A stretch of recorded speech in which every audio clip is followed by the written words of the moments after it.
Hi, welcome back for another scintillating session on Excel, how to work smart with Excel. Let's get into the situation right now.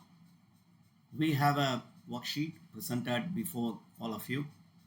It's there as ABC and Associates, their invoicing and the amount and the clients. Many times we get a situation wanting to know how many invoices have been sent for a particular client and what is the average amount per invoice. That means how many times you have serviced a client and what is the average per service and all. So all of us know how to do it in a very traditional way. Let's get on to that. I think you must be knowing we can filter out, find out, add, and then come out with an average. Let's see. So how do you filter? We know that we go here, we take column A, B, C and D, and then you know where is the filter. It's available here. So we go to the filter and filter. Now the columns are filtered. So suppose you want a particular, let's say a balance software. So you go and click here, deselect everybody, go to Balance and then click. Then you have only these two. Two is very easy to add, but still we will do that. Now we know the count is 2 and the sum is 1,90,000, but still the average is 95. All the three are available, right? Fine, very good. But every time you want to do another, then you'll have to go back to the filter. AX Unlimited we'll have to take, balance software we remove. Then we come to 4. Then you again take this and come back here and see average is 1 lakh, count is 4, sum is 4 lakhs. Well, this is how we do. This is how many of us do, and many of us know how to do in a better way also.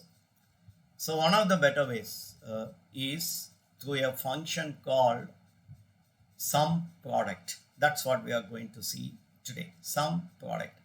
Go to the smart way of working here.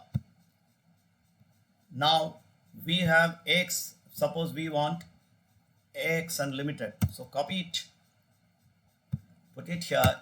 Now you automatically everything changes. Look at this space. This is the place where everything changes automatically. Have a look at it. Let me take Dalmia Steel as the example. Copy, paste, Ola, that it's changed instantaneously. It's changing. What is that magic which Excel has done? Let's see what is the magic here. Let me get back to the formula immediately. What is the formula here? Look at the formula.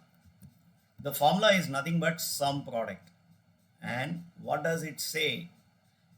Now, all of you know that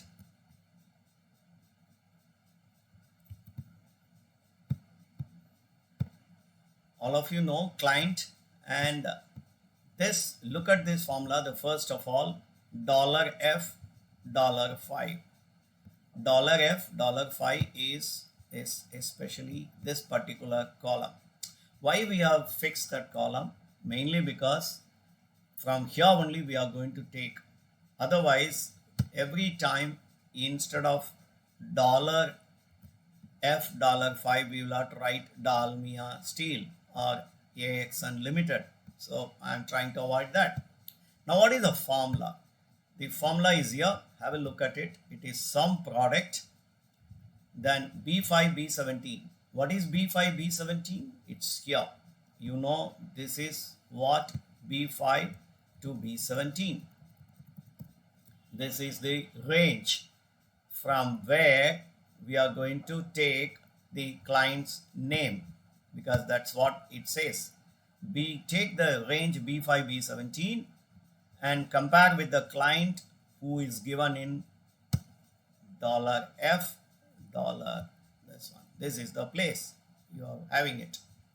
So the formula says, please go to the range what we have given and then select the particular client whom I have given. Now we want the total for that client. Very simple formula. Look at the formula now. We have added another range D5 D17. What is D5 D17? Is your amounts, invoice amounts. This is what D5 D17. So what is the formula says, or the function says? Look at it. You take the client from B5 B17 and add for that particular client D5 D17. Let us do for again for Balan. Copy, go to Balan, click here, changed 1,90,000, and the other one is a very simple formula.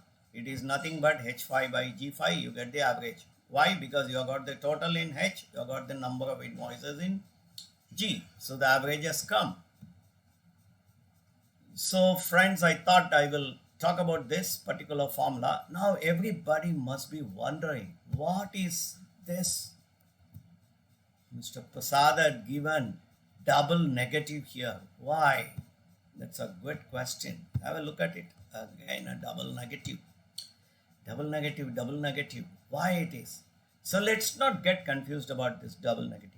This is the way the formula works. Without getting into too much of technicalities, if we want to get it.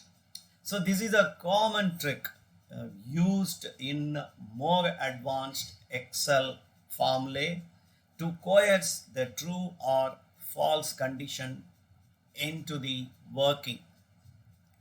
So what happened? The first one, whenever we select B5 B17 comparing with the client, it will return a value called true or false. But true or false cannot be multiplied by the invoice amount, because invoice amount is a numeric value. So now I will have to force the true or false condition into a 1 or 0. That is what I will have to do. What happens? Let's have a look at it. When we put the Balan software here, so wherever Balan will be there, the system will take it as true here, and this is only for you as an workplace. It doesn't really happen true. Now all others becomes false. Okay, so how many trues are there? It will know that it will collect. So it will take the true as true. But then you want the true to come as a number. So we coerce it by putting another negative symbol. It's only a symbol to make that true as 1 and to make that false as 0. Now when you multiply 1 into the invoice amounts, you will get the amount. Zeros with the invoice amounts, it becomes 0. So when you sum this product, you only get the invoice amount for Balan software. The same thing works for AXN. So let's not very much get bogged down with why double negative. I try to explain to you in a very simple way. I'm trying to do a unary and then trying to force 0 and 1 or 1 or 0 for the true or false condition so that my product works, right? So let's not get into that subject too very less. So this is one of the smart ways of working into Excel. We will have more these kind of smart ways in working in Excel in our subsequent videos. Thank you for watching, and if you like this, please do subscribe to the channel and please share this channel details with all your known people who all can be benefited. For now, bye bye. Jai Hind.